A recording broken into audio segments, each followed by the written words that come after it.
In a world where carbs are your enemy, you need one man to help you fight your battles. That man is Jimmy.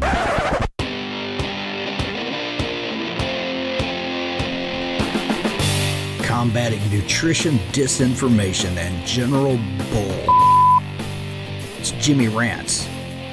JimmyRants.com. And then I saw her face. I'm a believer. Shrek, what donkey? We gotta talk about your eating habits. You've been eating too many carbs. So what, donkey?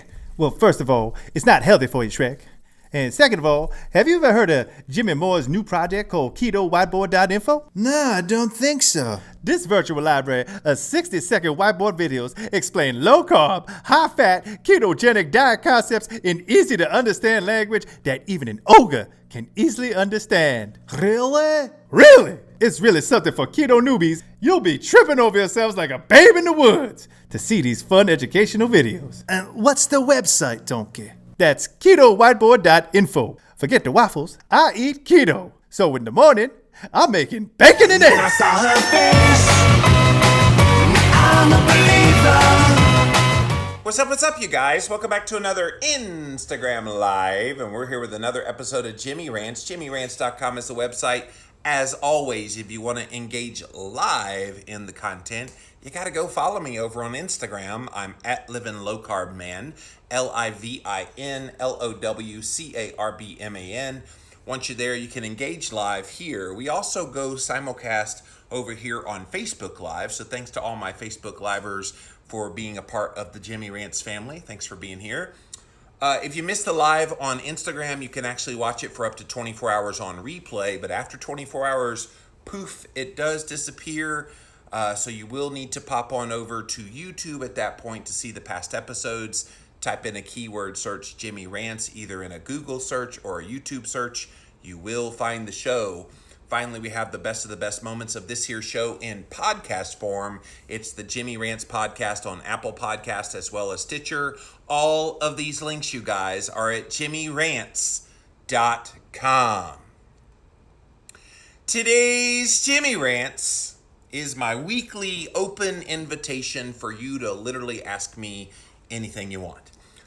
So ketogenic diets, cholesterol, fasting, book writing, podcasting, dealing with backyard chickens in the middle of a monsoon like we've had to do today, whatever you want to ask about, just fire away. So I'm already getting questions over here on Facebook Live, so we are going to break tradition and go to Facebook Live first, but I want to hear your questions here on Instagram Live, so please start writing them down there. You guys keep writing them here, and I will start with you guys first. So the first question that we got is from Jessica.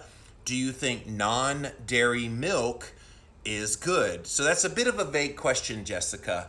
Do I think non-dairy milk could be a good idea? It depends on what you're talking about.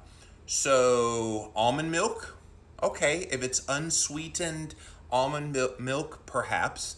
What about soy milk? No, I'm not a fan of soy milk. I think soy milk is highly estrogenic for a lot of people and could cause more problems than it's worth. What about coconut milk? I love coconut milk. The problem with coconut milk is it's kind of thick, so if you've ever opened like one of those cans of coconut milk, you'll see along the top side, you've got all this like coconut solids, and it's glorious. That coconut cream is, so incredible. But the milk itself is kind of watery, so I'm not sure how useful it is. I guess my question back for you is, unless you have an aversion to dairy in some form or fashion, like you have an autoimmune disease that you're trying to avoid dairy, why not cow's milk? Why not heavy cream? Why not have raw milk if you can get it in your state? Those are all good options if you need that kind of milk. Now, for me, I don't need milk anymore. If I have a need for milk in a recipe, or if I have a desire to have a milk, I will take heavy cream And if I need to dilute it a little bit, maybe I put a little bit of water, maybe a touch of almond milk or something in it. But for the most part, if I'm going to have something like that, it's just going to be straight up heavy whipping cream. But there are several alternatives. Trying to think, is there any other major like milk product? Yeah, I think almond milk and coconut milk are kind of my two go-tos if I need a milk product. I'm not thinking. I suppose you could do goat's milk if you wanted to. I think it's got too much of a wang. I don't personally like goat's milk. I know some people love that wang. Not me. So, yeah. So if you're just joining us, we're doing an open Q&A session. So, Jimmy Rants Open Q&A. We do this on Friday afternoons. Please ask your questions over here on Instagram Live. We're currently answering the questions that have come in to the bazillion people that had decided to show up here on Facebook Live. Thank you guys for being here. Let's see the next question in line here. What is the difference, Tammy wants to know, between keto carnivore and carnivore? I feel like I answer this question every single week because somebody asks it. And it's really very simple, Tammy. Carnivore, a traditional carnivore diet, which just means you're eating an animal-based foods, mostly meat-based diet. It generally falls into about a 65 to 70% fat range. And then the rest is protein with no carbs. So that's a traditional carnivore. So for a lot of people, a traditional carnivore diet of that 65 to 70% fat, which translates into 30 to 35% protein, works pretty well for them. Unfortunately, I think there are some people that are still very sensitive to the glucose and insulin effects that come from excess protein. So people like myself who have insulin resistance, we tend to do better when we moderate on the protein somewhat more. So we add in maybe about 10% more fat into a keto carnivore. So then the macronutrients for the fat of a keto carnivore is somewhere around 75 to 80% fat. That's right, my sweet spot of where I thrive the best is 75 to 80% fat in there. And I do it with animal-based foods. So if a carnivore diet person eats a steak, then I'm having steak with butter on top.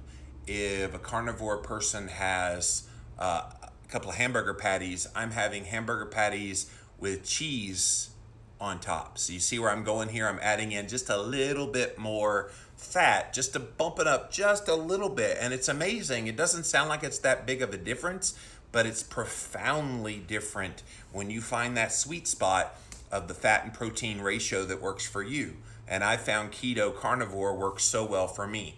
Typically a carnivore diet, and even Dr. Sean Baker, who promotes this very heavily, the carnivore diet, even he has said that it doesn't produce ketones in him, even though it's zero carbohydrate.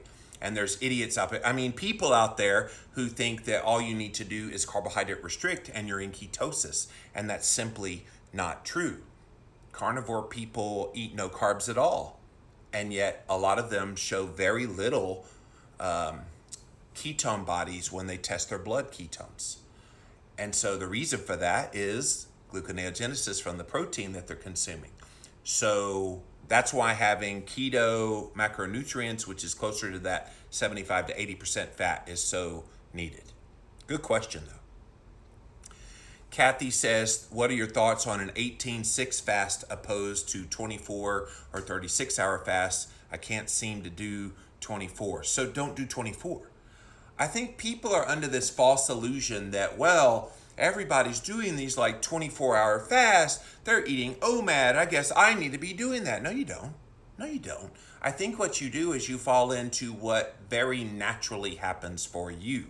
And you don't say here, Kathy Jerry Barker, whether you are currently keto or not. I'm going to assume you are. But if you're keto and you get very well keto adapted and you easily go 18 hours of fasting with a 6-hour eating window, at some point your body will naturally want to push that fasting window a little bit longer. That's what I found. I used to think fasting was the other F word. And so I avoided it like the plague. And then when I got deep into ketosis, I found it became very natural to fast for extremely long periods of time. And on this keto carnivore that I'm doing, I can go easily 24, even 30, 36 hours without a problem fasting because the foods are so incredibly satiating. So don't beat yourself up that, well, I should be doing a 24 or 36 hour fast. I can't even get to 24. So do the best you can. This isn't a race. It's not a comparison. You're trying to get the benefits. If you're doing an 18-6 fast, which is 18 hours of fasting, 6 hours of eating, which means like you're eating between 12 and 6, and then you're fasting from 6 until 12 the next day, that is a very good intermittent fasting period. And for a lot of people, that kind of fasting window is going to get them incredible benefits. There's others of us that we need to push it a little bit longer, and we're able to push it a little bit longer. So listen to your body and respond accordingly. Kimberly says, are you all getting a break in the rain? We are for a little while. So it's been off and on. It was a break this afternoon. I literally lost my connection here on Facebook. So if you're watching my Jimmy Rants earlier and it just went, and just disappeared, there's a reason for that. We had the storm knock out our internet there for a period of time. Right now, it looks like the sun's trying to peek out a little bit, Kimberly. So yeah, we're getting there. Sarah says, I just got over a bad flu. How soon can I hop on a fast? I would get fully recovered from your flu first, because the last thing you need to do at this point is to put another stressor on your body. When your body is at a compromised state, which if you're getting over the flu, you're having to basically have your immune system be depressed. Let your immune system heal, then try fasting. I wouldn't try to push a fast until your body has healed a little bit more. Mitch wants to know, what do you feel is your most important message to your followers in reaction to low-carb keto, or in relation to low-carb keto? What do you feel is the most important message? Just eat real food. I think I see too many people who still feel the need that they have to include every little product that has keto on the name. And I posted this on social media the other day, on my Instagram stories the other day. Quest bars are notorious. They're out there, and there's a new one out there. What was it? Chocolate covered sprinkled donut Quest bar. And I put the caption, if you think this is good for your ketogenic diet, please open your eyes. And then I show the nutrition label, and you see it's something like 20 something grams of carbohydrate. And it's extremely high in protein and very little fat. That ain't keto. And that's a big, big mistake I see people making, is they still feel like they need all these crap substitute type of products.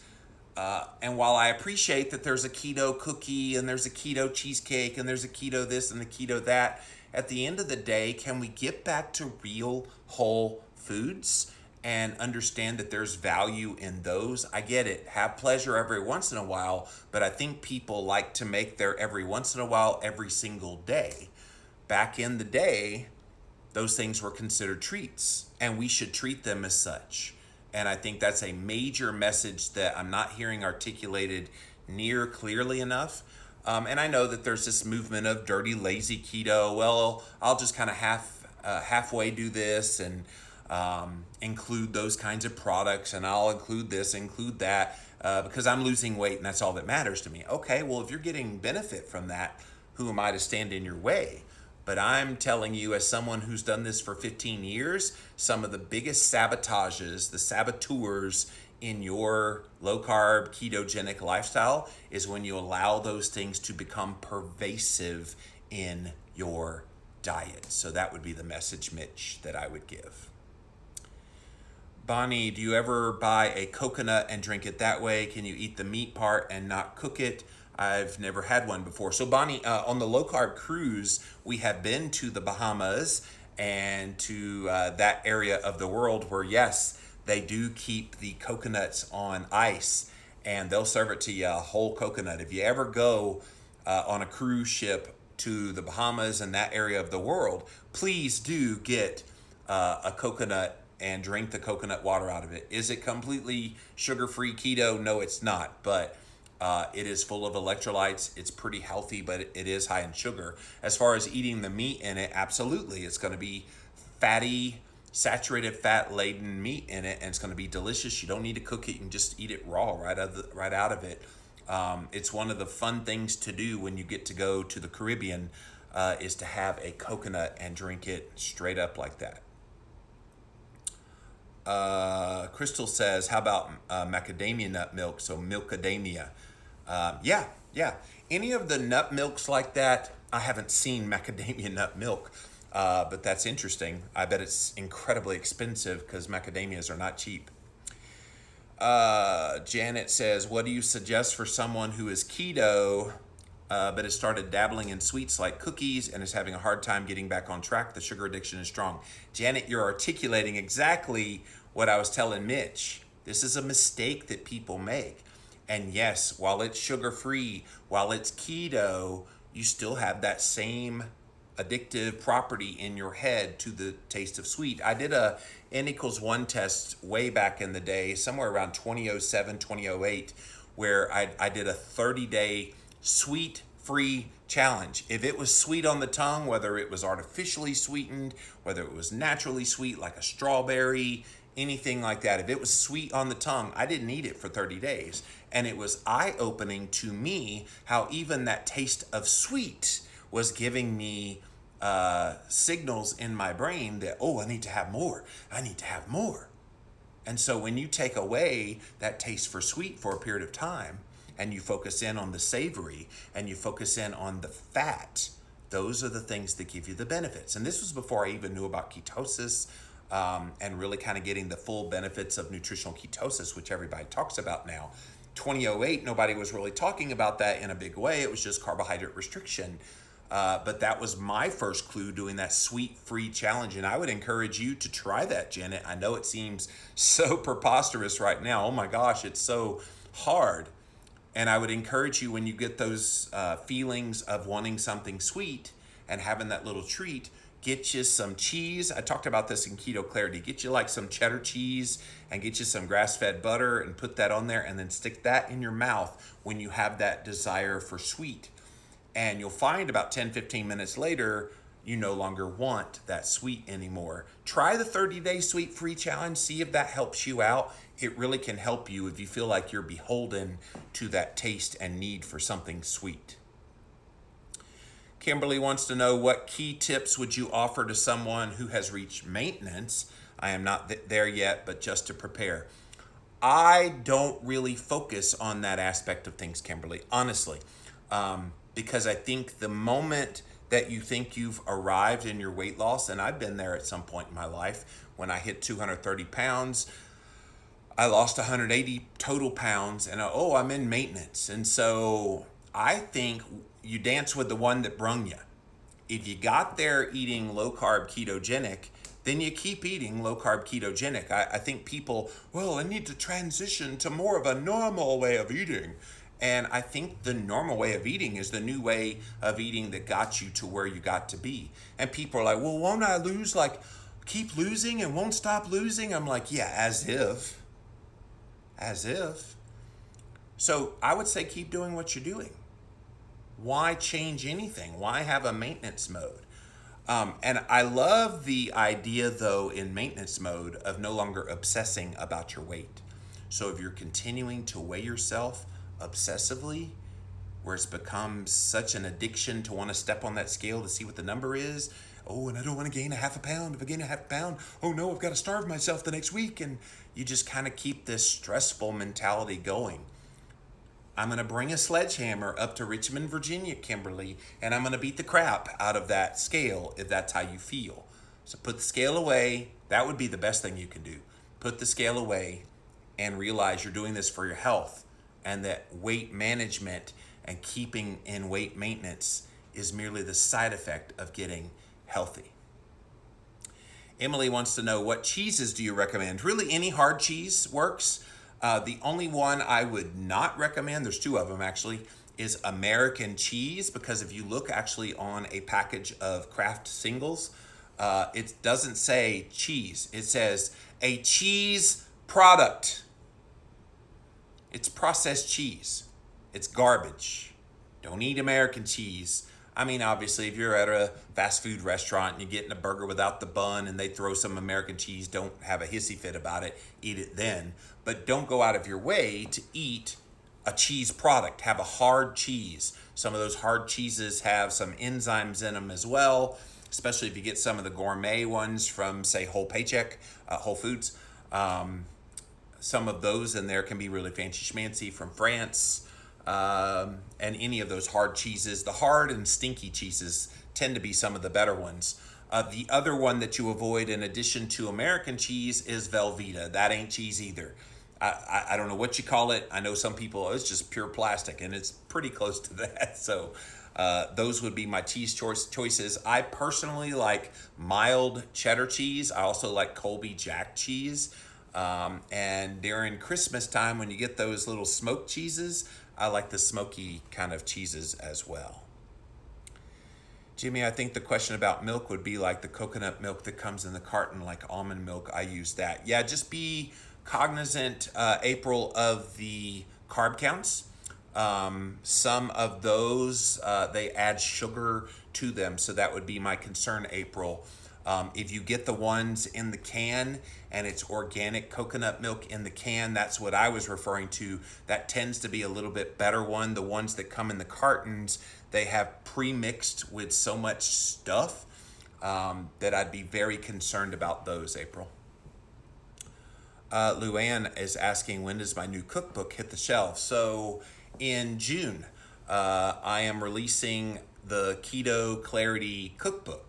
So it's the long-awaited release of the follow-up to Keto Clarity. What was funny was Keto Clarity came out in 2014, became an instant bestseller. Everybody was buying it. It was the first book in keto. And my publisher came to me just like shortly after it took off and was like, all right, we need a cookbook. And I was like, okay, Dr. Westman burns water. So he was my co-author on the Clarity books. I said, can I get somebody that knows how to cook and develop recipes? And so that's when I ran into Maria Emmerich, and Maria and I wanted to write Keto Clarity Cookbook. So then the publisher comes back and says, well, this is such a new category. Nobody's written the ketogenic cookbook yet.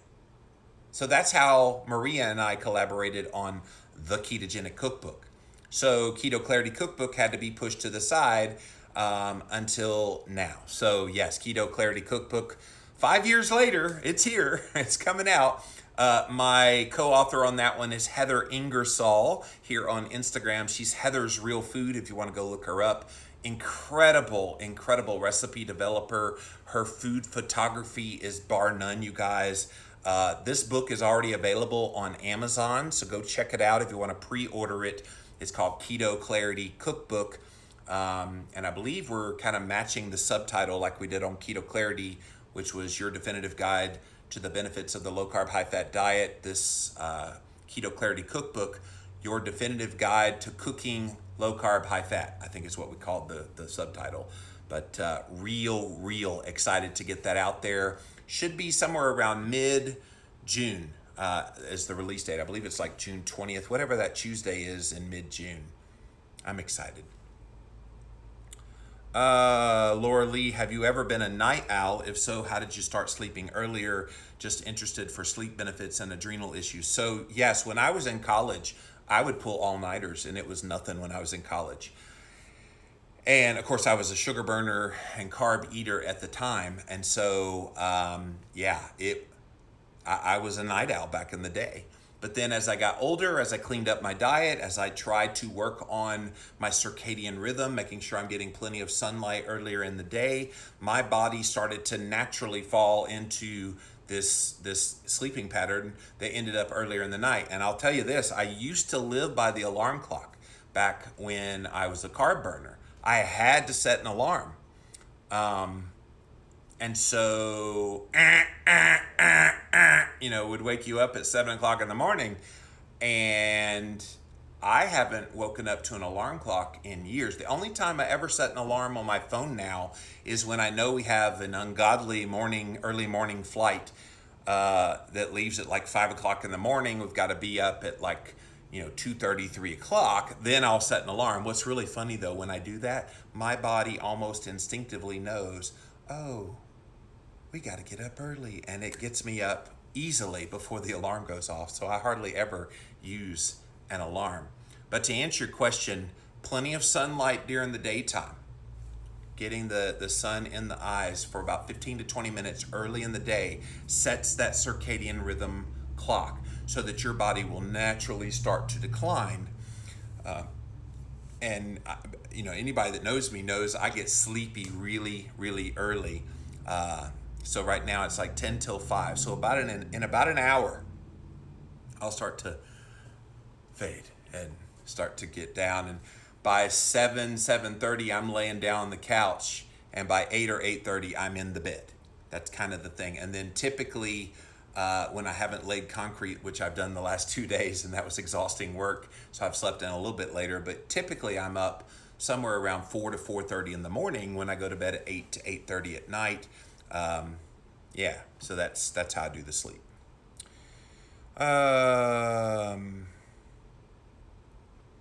Just eat real food, exactly. When you fall off the wagon and get back on keto, Charlene wants to know, what is the best thing to eat the very first day? Food. I know that sounds like a smart aleck answer, but just eat real food. Just have, and here's the easy way to remember keto. And I was telling this to that bank teller lady yesterday who was helping me, and she was asking all kind of questions about keto. I said, you know how to make keto so stupid easy? It's very simple. Fatty protein, non-starchy green leafy vegetable, and then fat. So put that on your plate, and that's how you keep this simple. I don't know why we have to complicate it and make it harder than it needs to be. But if you put 5 or 6 ounces of steak on the plate, and then some broccoli and cauliflower and squash, maybe put some butter on top and maybe a half of an avocado, that is a great keto meal.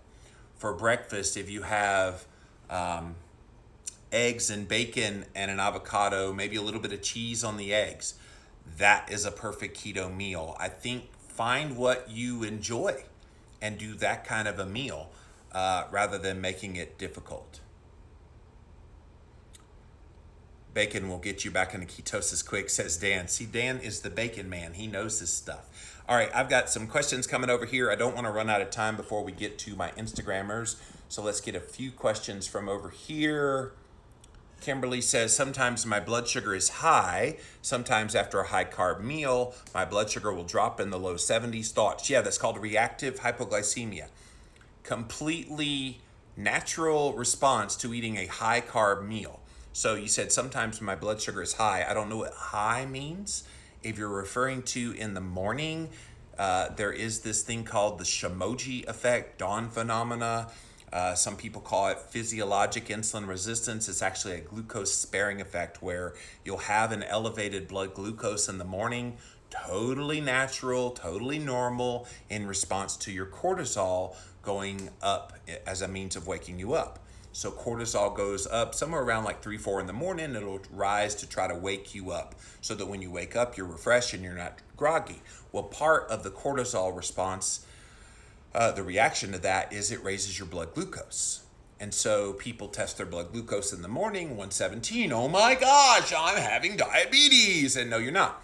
You're having a glucose sparing effect. There are glucose-dependent functions in the body that get all the glucose they need from that glucose-sparing effect. Rejoice that you have that there so that then it can be shuttled to all the areas of your body that require glucose. And then a couple of hours later, test again, and you'll see that your blood sugar is in the completely normal range. And one way you can know that that morning glucose that you think is high is not harming you is look at your A1C number. If that A1C is under 5.5, you got nothing to worry about because the 117 is merely transient. Now, as far as why after eating a high carb meal, blood sugar drops in the low 70s, it's elementary, my dear Watson. Here's what happens. You eat carbohydrate and normally it would raise your blood sugar. But what helps to raise blood sugar is glucagon. So if glucagon isn't working correctly, glucagon is kind of the yin and yang to insulin. Okay, these are all hormones in the body. Insulin helps to bring blood sugar down. Glucagon helps to bring blood sugar up. And when you eat a high carb meal, your insulin is supposed to bring it down, and in you, it is. But then your glucagon is supposed to be the yang to the yin of the insulin. The glucagon ain't working right. So you have a bit of glucagon resistance going on. This is kind of a new area of study that is coming on the radar screen now. And it means that you had a bad response. So yes, your blood sugar looked good, but it's not the blood sugar response. If you tested your insulin and you were at the doctor's office, because you can't test at home yet, you can't test insulin at home yet. But if you were at the doctor's office when you had that 70, I almost invariably guarantee you your insulin levels were very high, pushing that blood sugar level down, and glucagon couldn't keep up. Glucagon was going, la, la, la, la, la, can't hear you, sorry, can't raise the, la, la, la, la. That's what was happening, and that's why you had that. You were probably symptomatic of what's called hypoglycemia. You probably had some fatigue going on. You started having hunger. You might have been shaking a little bit, maybe get the chills. Those are all natural reactions of hypoglycemia. So that's what was going on, Kimberly. What causes water retention, Joe wants to know. Is it the salts, or is it drinking too much water? I can gain 2 pounds from one day to the next, then takes a few days to lose them. So the body has all kind of mechanisms to make you hold on to water. And people think, well, I'm eating too much salt. There's just so many moving parts to that question. I can't adequately answer it. Plus, it's a little out of my purveyorship because it's not a keto question, and I'm not a medical doctor, so I don't pretend to play one on the internet either. But if you have specific questions related to it with keto, I'm happy to answer. But in general, there are just so many reasons why you could hold on to water that are medical questions that I'm not even going to try to answer here. Can you explain why chicken breast is insulinogenic? Liz wants to know. Great question, Liz. When I was writing the book, The Keto Cure, with Dr. Adam Nally, came out in April of last year, we were trying to identify why some people might see an insulin rise even in the absence of carbohydrate or the severe reduction in carbohydrate. And what Dr. Nally found in his patient population is that there are certain foods that would trigger an insulin response that weren't carbohydrate-based foods. And one of the things that he noticed was when his patients would write down in their food journal that they had chicken breast, which, keep in mind, almost all of chicken breast is protein. It's like 99-point-something% protein. And so there are specific amino acids in chicken breasts that are very insulinogenic. And I've seen this for myself, Liz. I actually did a test last year when I did my high protein experiment. I tested my insulin and then ate some chicken breast in my car. And an hour and a half later, I was hypoglycemic. And I went back in and they tested my insulin and it had jumped up about 8 to 10 points. So it was not a good response. And so what's going on there? It's a bit of that gluconeogenesis effect that we're talking about. That's part of it, but there's even specific amino acids in the chicken breast itself that's causing that to happen.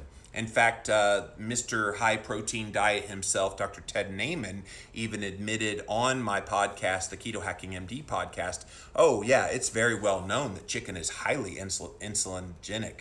So this isn't a surprise. People know this. The problem is most average everyday people doing keto don't know this, and they're eating chicken breast thinking it's good because there's no carbs in it, and yet because of the lack of fat and because of the kind of amino acids that are in it, it's not good for you.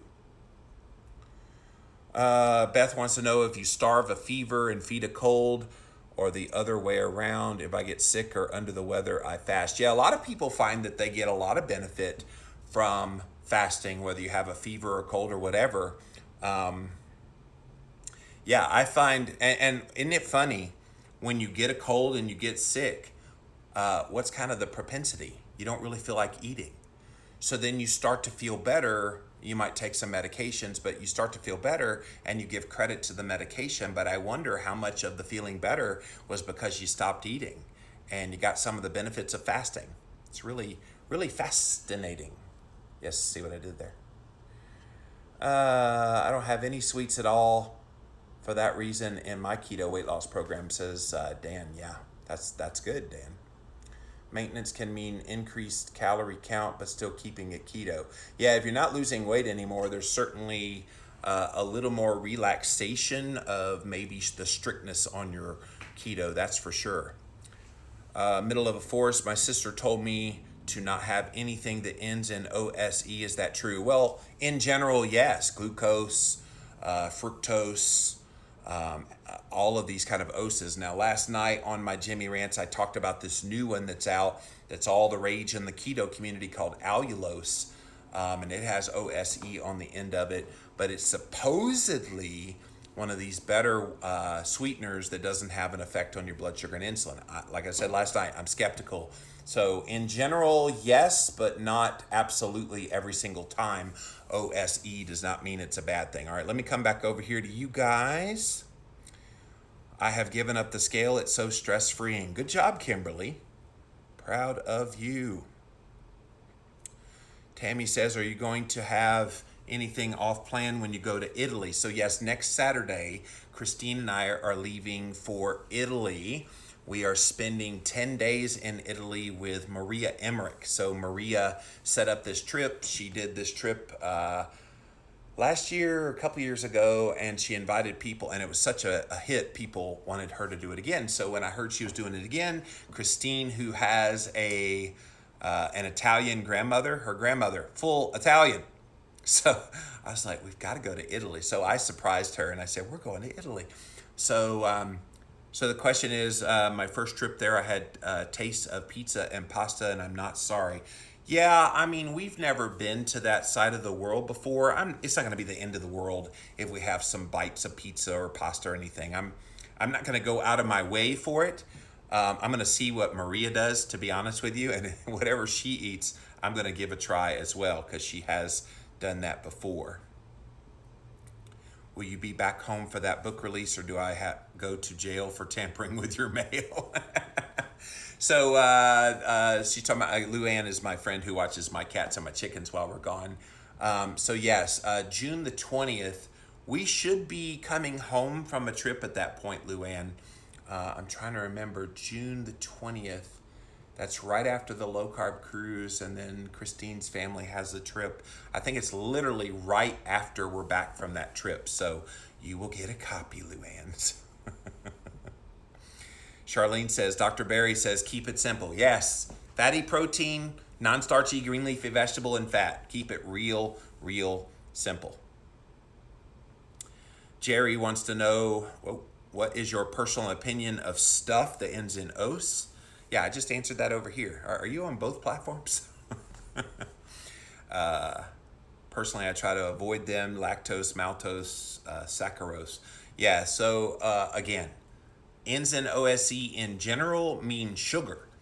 But this new one that is all the rage in the keto world, allulose, ends in ose, but it's not sugar. So it gets confusing. Is Brussels sprouts, Nancy wants to know, a good vegetable or too starchy? Yeah, Brussels sprouts are fine. Roast those bad boys, wrap them up in some bacon and bake them in the oven until it's crispy around the outside. Put a little salt and pepper, maybe a little garlic powder on them. Oh, so good. So good. Yeah, see, Nancy knows I fry them with bacon and bacon grease. Yes, exactly. Jamie says, I've been keto for 4 years and feel great. I am recently being very fatigued. Any thoughts that keto might be doing this? No, keto is not doing that to you. I would look at adrenal health. So get a test run from a functional medicine doctor or somebody. The name of the test is called the Dutch test, DUTCH. Any doctor should be able to run it, but definitely functional medicine type of doctors. Christine and I both recently had the Dutch test run. And what is the Dutch test?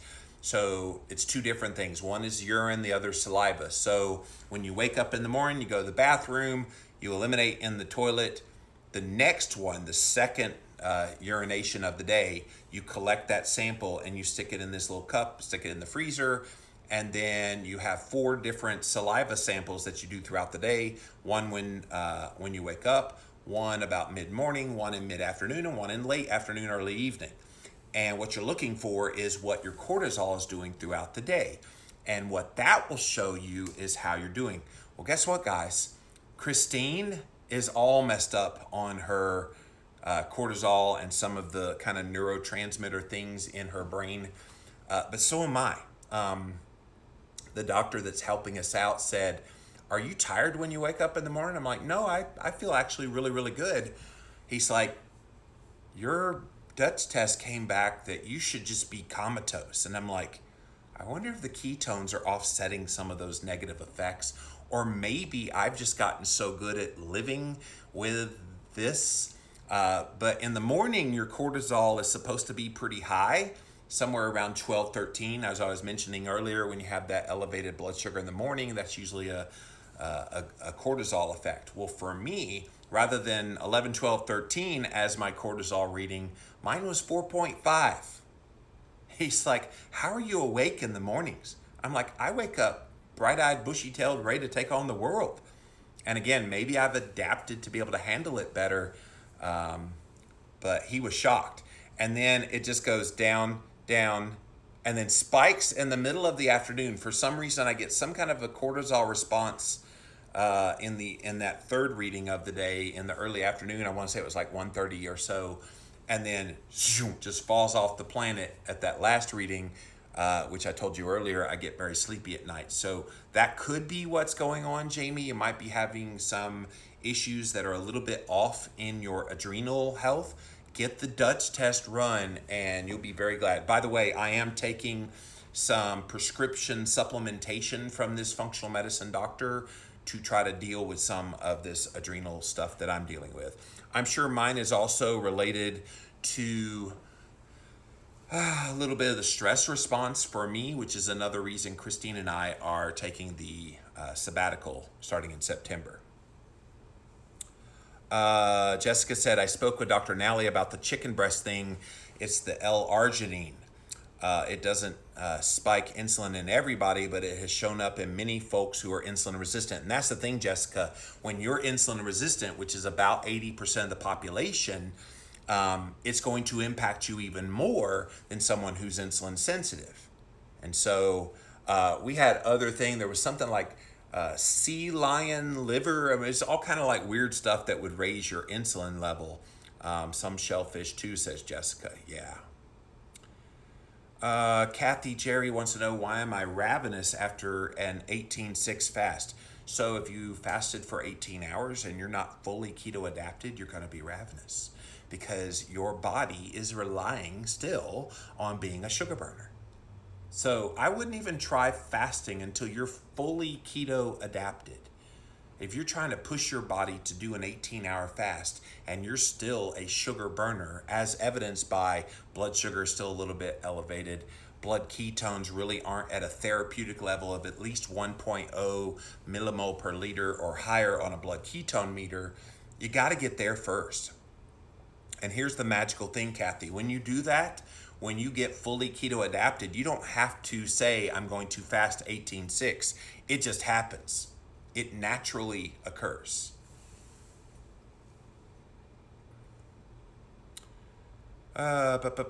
Take my mind off these storms and tornadoes in the Triangle area of North Carolina. Yeah, we've had them here too, Terry. What is the name of that test again? If you're talking about the Dutch test, DUTCH. Any functional medicine doctor should be able to run that. I'm working with a guy up in Asheville, North Carolina, named Dr. Gus Vickery. I know Dr. Will Cole can run this. Pretty much any functional medicine person can help you with running that test. All right, guys. So lots and lots of questions all the time. I get about keto and fasting and cholesterol and podcasting and book writing. I really appreciate all the ones that you guys asked here today. And I think we got a few more before we get out of here. Dawn says, do you think it's best to work out while fasted? I'm so nervous to do it, and for some reason I feel like I might pass out. Dawn, you're not alone in that thinking. But let me give you some motivation for doing a fasted workout. People freak out because they're like, oh my gosh, if I don't eat something, I'm not going to have any energy. But you've got to keep in mind, when you eat keto, you have partitioned your body to tap into fuel that a person that is sugar burning never has access to. If you are a sugar burner, Dawn, you have about 2,000 calories worth of energy at your disposal before you have to refuel, before you would have that feeling of passing out, because you would be fuel deficient. When you are a fat and ketone burner, you want to guess how many calories worth of energy you have on your body? At the leanest of the leanest person, they have, get this, 100,000 calories worth of energy on their body. 100,000. And so when you go to work out at the gym and you're fully keto adapted and you're using that fat metabolism, that ketone metabolism to energize you, you don't have to worry about passing out because you've got an unlimited amount. You will not use 100,000 calories worth of energy when you're at the gym. Might feel like it, but you're not going to use that much. Whereas someone who comes in as a sugar burner and they might be gnawing on a banana or whatever, in the middle of their very glycolytically demanding workout, they're going to have to refuel themselves with more sugar. And so 2,000 calories or 50 times that as a fat and ketone burner. Which would you prefer? And so be confident that you are fully keto adapted, and I would definitely encourage you, make sure you're fully keto adapted, you're over 1.0 on the blood ketone meter, and if you're getting 1.0 or higher on the blood ketone meter, you should be able to go to the gym in a fully fasted state, probably 16, 18-ish hours of fasting, and kill it in the gym. There's plenty of people, bodybuilding friends of mine, Robert Sykes from Keto Savage, his fiance Crystal Love is another one. These guys are always ones that talk about going into a fasted state. There's many people on Instagram. Definitely go check them out. Keto Coach Lauren also does fasted workouts. There's one other. Oh, Keto Goddess is one that I've seen lately bragging about her fasted workouts, and she does very heavy lifting when she does the gym workout. Fully fasted, fully keto adapted, and does just fine. And here's the thing, when she's done working out, there's not this kind of ravenous run to go get some fuel. You kind of chill a little bit, enjoy the afterglow that comes from being and finishing a really good workout, and then at some point you go, okay, I could eat. And then you eat a nice meal. Steak, vegetables, fat. That's it. Pretty easy. All right, guys, that's it for this episode of Jimmy Rants. Thanks for this open Q&A session, all your great questions. I enjoy doing this for you guys. And again, if you're new to Jimmy Rants, we try to do this on Friday afternoons, answer your questions live. So if you have questions about keto, fasting, cholesterol, podcasting, book writing, whatever you want to ask about having backyard chickens, we're more than happy to help. So yeah, JimmyRants.com is the website. And as always, if you want to engage live, you got to go follow me over on Instagram. I'm at Livin' Low Carb Man, LIVIN LOWCARBMAN. We also simulcast live here on Facebook Live. Stick around, you guys, for the after party. We'll be right back with you guys.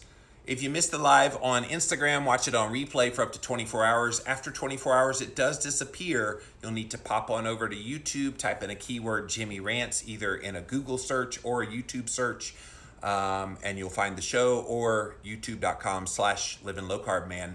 Finally, the best of the best moments of this year's show are in podcast form. It's the Jimmy Rants podcast over on Apple Podcast and Stitcher. All of these links, you guys, are at jimmyrants.com. So until next time, Instagram, we'll see you then.